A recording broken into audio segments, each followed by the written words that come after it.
Let's pick up another story. You heard quite a bit about this, I'm sure, over the past weeks and months. Shortage of lorry drivers leading to fast food chains like McDonald's, KFC and Nando's running out of some popular products.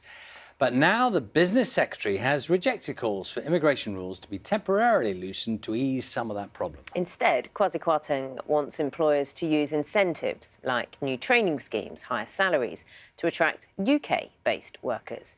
Our business correspondent Katie Austin takes a look. So this is the last hatch of the season, and these chicks are going out to farmers throughout the whole country. This turkey producer in Essex hatches chicks for other farmers and rears 32,000 to sell to butchers for Christmas.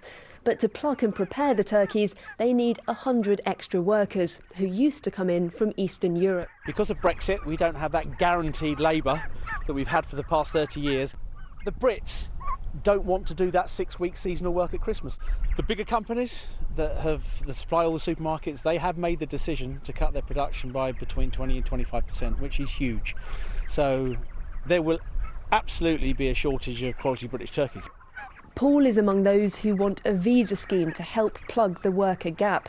Other areas of meat production are also having problems. For example, pig farmers are struggling because some pork processing plants don't have enough staff. They can't take in as many pigs as they normally would.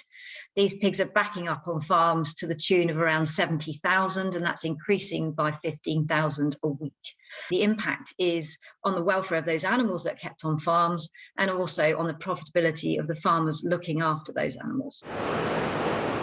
Food industry trade bodies say there's now a chronic labour shortage across the whole supply chain.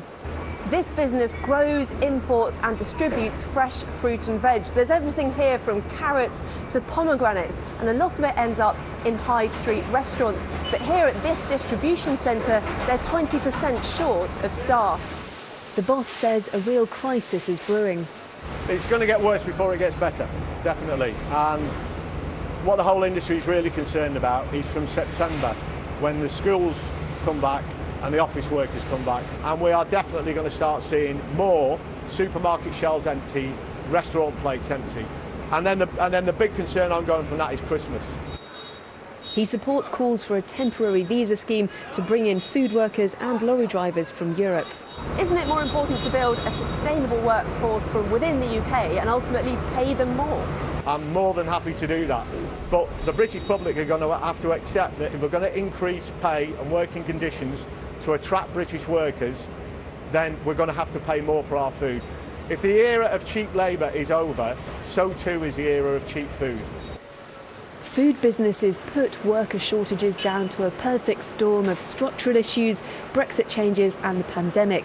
The government says the supply chain is resilient and it wants to see employers invest in the domestic workforce. But some firms are getting increasingly worried about their ability to keep our shelves and plates full. Katie Austin, BBC News.